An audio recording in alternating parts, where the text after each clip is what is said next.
ଖ୍ରୀଷ୍ଟଙ୍କ ପ୍ରେମରେ मोर प्रिय ख्रीष्ट विश्वासी भाई भूणी माने समस्त को जय जीशु।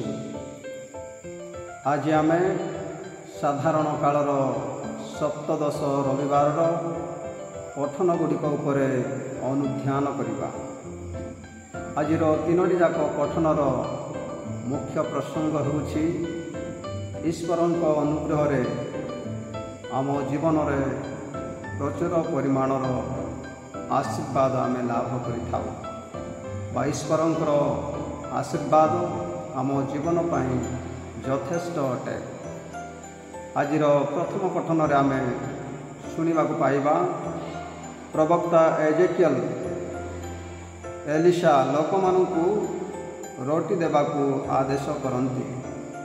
42 जन व्यक्ति 20टी जब रोटी नहीं प्रवक्ता एलिशा निकट को आसती एवं प्रवक्ता एलिशा ताहांकु कहती लोक मानक मध्य वितरण करने।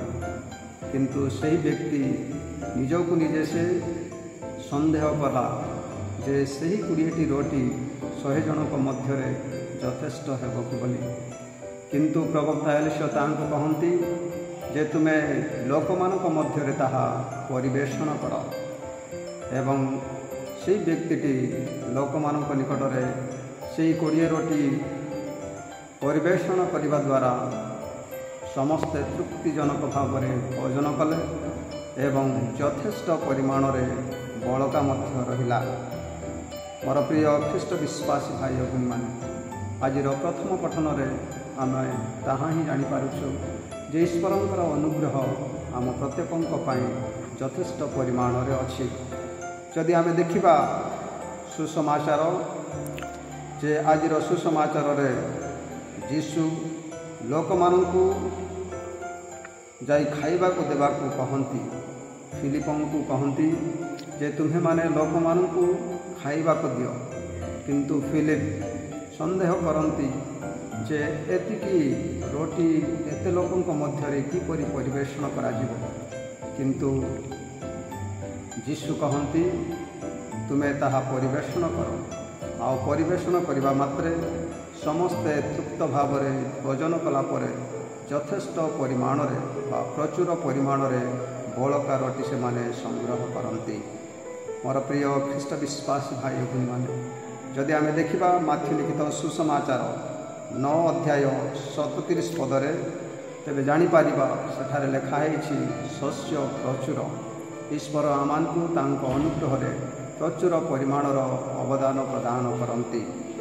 पुणी लोक लिखित सुसमाचार 10 अध्याय 12 पदरे आम शुणा पाइबा जे शस्य प्रचुर किंतु पटाली अल्प। प्रभुंकर अनुग्रह आम प्रति अजस्र परिमाण से भरी अछंती। मोर प्रिय ख्रीष्ट विश्वासी भाई भूणी माने आज द्वितीय पठन आम देखा पाइबा साधु पाउल निजे आह्वान अनुजाई जीवन यापन करने को से आमको आह्वान करती। जो व्यक्ति याजकीय जीवन आह्वान अनुजाई जो व्यक्ति सेवाभूमिर जीवन जो व्यक्ति शिक्षक कि चिकित्सक कि जड़े सेवक हिसाब से जो आह्वान पाई से आह्वान अनुसार जीवन यापन करने से आमको आह्वान करती।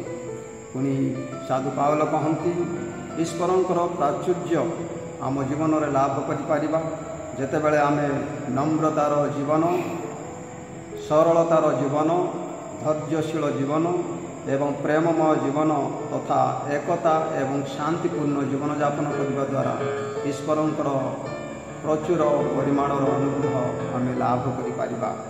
हाँ मोर प्रिय ख्रीष्ट विश्वासी भाई भूणी माने एही अनुग्रह एही प्राचुर्यता आमे पाई परिबा जेतेबेले आम जीवन में एक ईश्वर एक विश्वास एवं एक दीक्षा स्नान रे भरोसा रखी जीवन यापन करवा से समय आम मैंने ईश्वरंकर अजस्र आशीर्वाद और अनुग्रह लाभ करिपारिबा। तेणुक हितोपदेश 12 अध्याय 11 पदरे आमे देखा पाइबा जे जो व्यक्ति चाष करे से प्रचुर परिमाण में फसल अमल करिथाए। पुणी फिलिपियो 4 अध्याय 12 ପଦରେ ଆମେ ଦେଖିପାରିବା,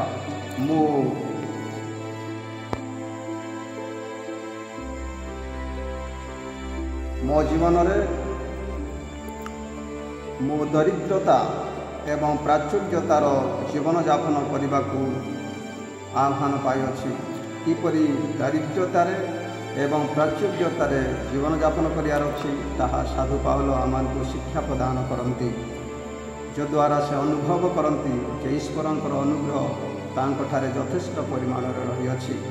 ମୋର ପ୍ରିୟ ଖ୍ରୀଷ୍ଟ ବିଶ୍ୱାସୀ ଭାଇ ଭଉଣୀମାନେ, ଯଦି ଆମେ ଦେଖିବା ଦ୍ୱିତୀୟ କରନ୍ତୀୟ 12 ଅଧ୍ୟାୟ ତାର 9 ପଦରେ ଲେଖା ହେଇଛି, my grace is sufficient for you, ମୋର ଅନୁଗ୍ରହ ତୁମ ପାଇଁ ଯଥେଷ୍ଟ ବୋଲି। ପ୍ରିୟ ଖ୍ରୀଷ୍ଟ ବିଶ୍ୱାସୀ ଭାଇ ଭଉଣୀମାନେ, ସେ ଈଶ୍ୱରଙ୍କର ଅନୁଗ୍ରହ ଆମ ପ୍ରତ୍ୟେକଙ୍କ ପାଇଁ ଯଥେଷ୍ଟ ଅଟେ। ଆମ ଜୀବନରେ ଈଶ୍ୱରଙ୍କର ଅନୁଗ୍ରହକୁ ଆମେ ପାଉଅଛୁ, କିନ୍ତୁ ତାହା ଆମେ ଅନୁଭବ କରିପାରୁନାହୁଁ। ଆଉ ଈଶ୍ୱରଙ୍କର ଆଶୀର୍ବାଦ ଦ୍ୱାରା ଆମମାନଙ୍କର ଜୀବନରେ ଆମେ ଯଥେଷ୍ଟ ପରିମାଣରେ ଉପକୃତ ହେଉଅଛୁ, କିନ୍ତୁ ତାହା ଆମେ ଅନୁଭବ କରିପାରୁନାହୁଁ। ଏବଂ ଆମମାନଙ୍କର ଜୀବନରେ ଆମେ ସେହି 42 ଲୋକ ସଦୃଶ ସନ୍ଦେହ କରିଥାଉ, ଫିଲିପଙ୍କ ସଦୃଶ ସନ୍ଦେହ କରିଥାଉ ଏବଂ ସେତିକି ପରିମାଣର ବିଶ୍ୱାସ ଆମେ ଈଶ୍ୱରଙ୍କଠାରେ ରଖିପାରୁନାହୁଁ। କିନ୍ତୁ ସେ ଈଶ୍ୱରଙ୍କର ଅନୁଗ୍ରହ ଆମ ପ୍ରତ୍ୟେକଙ୍କ ପାଇଁ ପ୍ରଚୁର ପରିମାଣର ଅନୁଗ୍ରହ ଦାନ ପ୍ରଦାନ କରନ୍ତି।